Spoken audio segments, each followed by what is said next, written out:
Olá, meus amados, vamos continuar aqui com a primeira parte de soluções. Agora falando um pouco, a gente já fez uma contextualização, porque a água é o solvente universal. E agora vamos falar de coeficiente de solubilidade. O que é o coeficiente de solubilidade? O coeficiente de solubilidade, na verdade, ele indica a quantidade máxima que uma substância pode se dissolver em outra, numa quantidade fixa de solvente, a uma determinada temperatura e pressão, certo? Então fiz alguns exemplos aqui. Então essa setinha, para se você quiser copiar aí, então, né, você pode copiar nessa seta o que eu acabei de falar agora, né? O que é o coeficiente de solubilidade? Indica a quantidade máxima de uma substância que em determinadas condições de temperatura e pressão podem dissolver em uma quantidade fixa de solvente. Ou, mais simplesmente, dizer que indica a quantidade máxima de soluto que pode ser dissolvido em um solvente a uma determinada temperatura. Essa setinha, geralmente eu deixo, porque quando eu estou dando aula, eu peço para o meu, na sala de aula, eu peço para o meu aluno copiar, né? É o que eu falo. Então, por exemplo, eu tenho aqui o nitrato de potássio. Olha só, nitrato de potássio. E ele está me dizendo aqui que a 25 graus Celsius, a 100 ml de água, e outro coeficiente de solubilidade, geralmente ele é calculado para 100 ml de água ou para 1000 ml de água, certo? Que também a gente às vezes coloca gramas também, certo? Eu estou dizendo aqui que o máximo que eu posso dissolver dele é 330 gramas para cada 100 ml. Então esse é o coeficiente de solubilidade, certo? É quando a massa do soluto que eu coloquei é igual à massa determinada pelo coeficiente de solubilidade, certo? Então, por exemplo, o NaCl, quanto é que eu posso dissolver? Eu posso dissolver 357 gramas para cada 1 litro da solução a uma temperatura de 0 graus Celsius, certo? Beleza? Então, se eu botar 357 gramas em 1 litro de água a 0 graus Celsius, eu tenho o que a gente chama de coeficiente de solubilidade. A massa do soluto é igual à massa do coeficiente de solubilidade. Cloreto de prata. Cloreto de prata, eu já posso dissolver essa quantidade aqui a 25 graus Celsius. Eu só posso dissolver 0,00035 gramas para cada 100 ml de água. É muito pouco, né? Ele não é bastante solúvel. Bom, então, se eu colocar num recipiente, vou fazer aqui o recipiente para a gente. Eu tenho aqui dentro 100 ml de água, certo? E coloco aqui dentro 0,00035 gramas de cloreto de prata a uma temperatura de 25 graus Celsius, a gente diz que eu tenho uma solução que a gente vai aprender daqui a pouco. A gente chama a solução saturada, certo? Então eu tenho uma solução saturada. Então agora a gente começa, a partir do coeficiente de solubilidade, estudar um pouco a solução saturada, insaturada, supersaturada. Embora antes, deixa eu ver aqui, o meu próximo slide é de curva de solubilidade. Então agora a gente vai saber por que uns são solúveis, uns têm solução isotérmica e outros têm soluções endotérmicas, exotérmicas e endotérmicas. Beleza? Então vamos lá. Curva de solubilidade. Curva de solubilidade são os gráficos que apresentam variação do coeficiente de solubilidade das substâncias em função da temperatura. Então eu tenho aqui o coeficiente de solubilidade sempre para 100 gramas de água, ou 100 ml de água, e aqui a temperatura em graus Celsius. Vamos analisar aqui cada um. Observe o KNO3. Ele foi aumentando sua solubilidade em água à medida em que foi aumentando a temperatura, tá vendo? Ele foi aumentando. Mesma coisa aconteceu com o K2CrO4. também ele foi aumentando o seu gráfico à medida que ia aumentando a temperatura. O NaCl também foi aumentando, mesmo que seja pouco, né? A variação foi pouca, mas ele foi aumentando, curva ascendente, ela foi aumentando, certo? E já o Ce2SO4,3 ele foi diminuindo, certo? Sandrão, como é que a gente chama essas dissoluções? Então, eu vou mostrar para você aqui. A gente chama de dissolução, deixa eu pegar um apoio para escrever, a gente chama de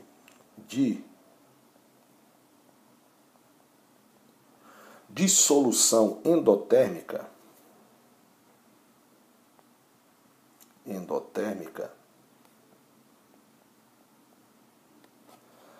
Aquela dissolução em que, com o aumento da temperatura,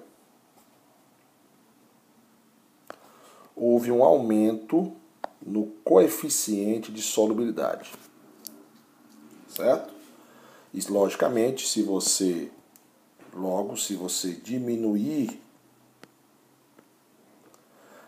diminuir a temperatura, você vai diminuir o coeficiente de solubilidade. Então, se a gente analisar aqui, quem com o aumento da temperatura aumentou a sua solubilidade? KNO3, K2CRO4, NaCl. Certo? Então, e todos esses três são dissoluções endotérmicas. Aumenta a solubilidade com o aumento da temperatura, certo? Agora eu tenho também a dissolução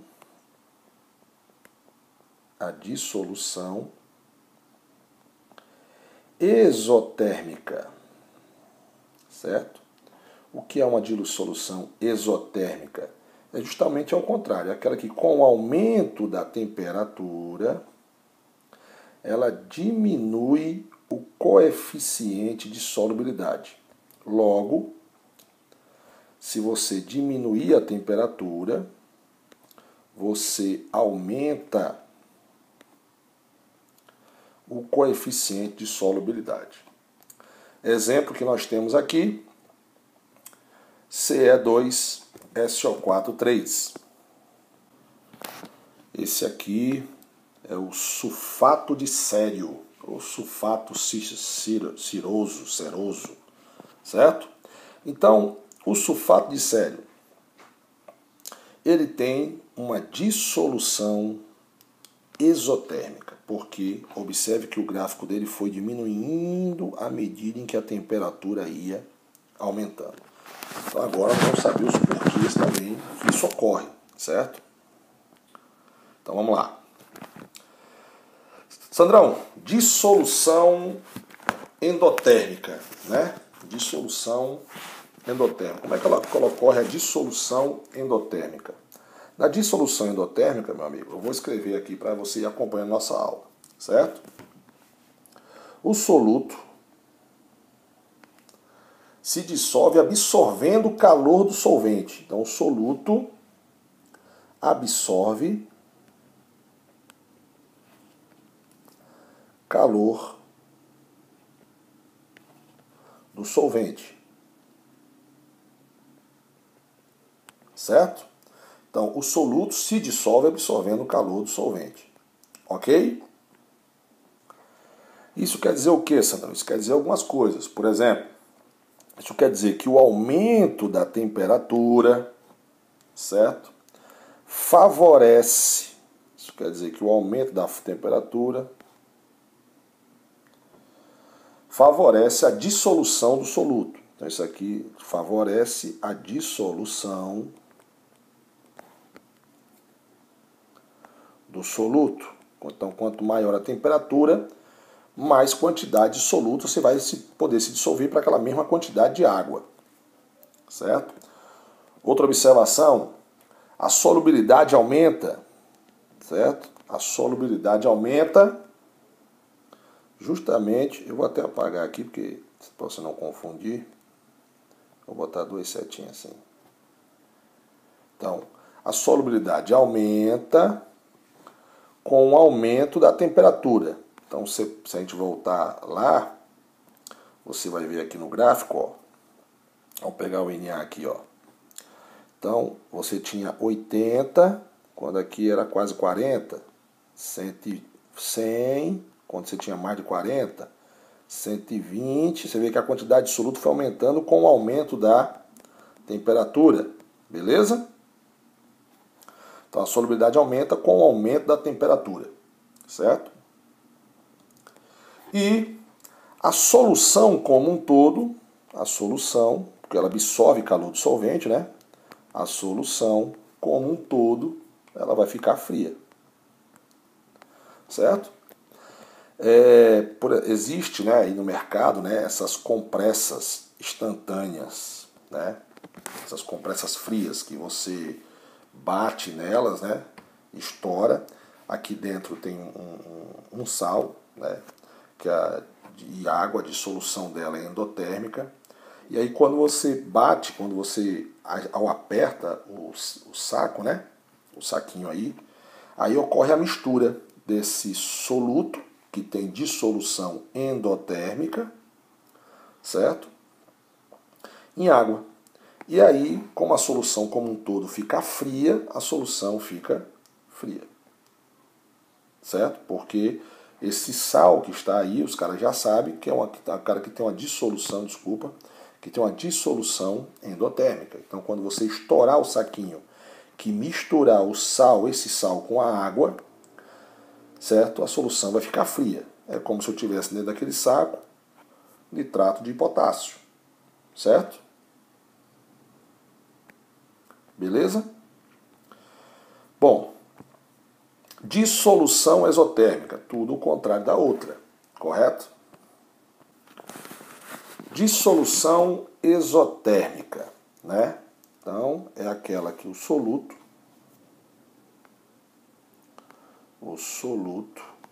né, se dissolve, liberando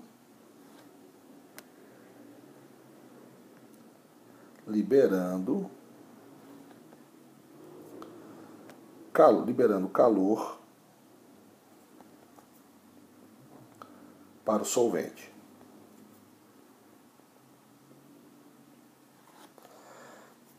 Certo? Então, como observação, nós temos aí o que acontece aqui, né? Nesse caso, o aumento da temperatura faz com que o quê? Desfavoreça a dissolução, né? Então, o aumento da temperatura desfavoreça. Então, vamos lá. Desfavorece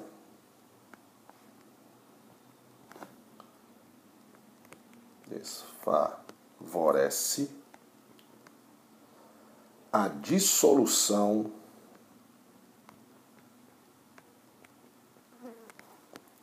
do soluto.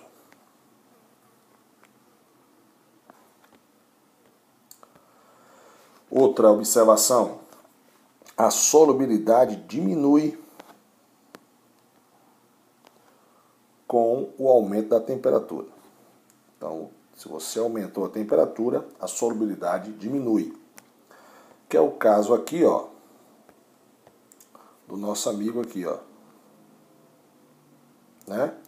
Sulfato de sério 2, que é o seguinte, observe aqui que o gráfico foi diminuindo à medida em que a temperatura foi aumentando. Então, a solubilidade diminui com o aumento da temperatura. Beleza? E por último, a solução como um todo, ela fica quente. Certo? Então, a solução como um todo, ela vai ficar quente. Do mesmo jeito que existe a compressa aqui, né, de dissolução endotérmica, existe a compressa de dissolução exotérmica. Mesma coisa aqui dentro dessa compressa, tem um sal que tem dissolução exotérmica, ou seja, libera calor. Então, quando você bate nele, mistura o sal que está aqui dentro com a água e instantaneamente ela fica quente, né? Porque ela libera uma grande quantidade de calor, certo? Beleza, meus amados? Então você já sabe qual é a diferença de dissolução exotérmica para dissolução exotérmica para dissolução endotérmica.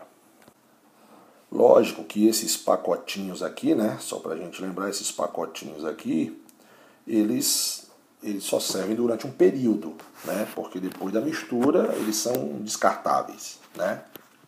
Mas agora querendo fazer uma contextualização para você aqui de uma coisa bem legal. Olha só, vamos lembrar um pouco de termoquímica, né? Eu vou dar para fazer aqui no cantinho para você entender, né? Eu vou até separar aqui para você entender. Na termoquímica, o processo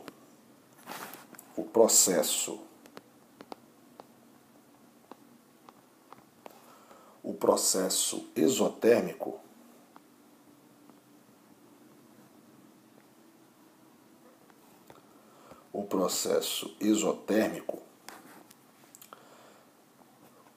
você tem reagente e você tem o produto. Como ele libera calor, o calor está no produto, certo? No processo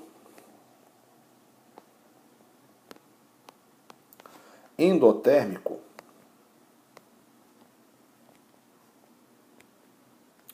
o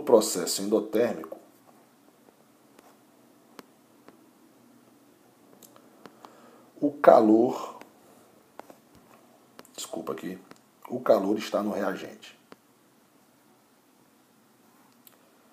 Vou fazer uma relação agora de solução com termoquímica para você entender. Agora raciocina aqui com o Sandrão.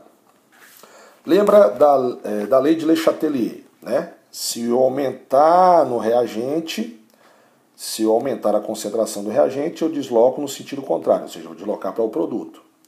Se eu aumentar no produto, eu desloco para o reagente, certo? Isso é deslocamento do equilíbrio. Quando você diminui no reagente, você desloca no mesmo sentido da onde você diminuiu. Então você vai deslocar o equilíbrio para o reagente. Se você diminuir a quantidade de produto, você vai deslocar para o produto, certo? Porque um dos processos exotérmico, o exotérmico, diminui a solubilidade e porque o endotérmico aumenta a solubilidade. Olha só, quando você aumenta a temperatura,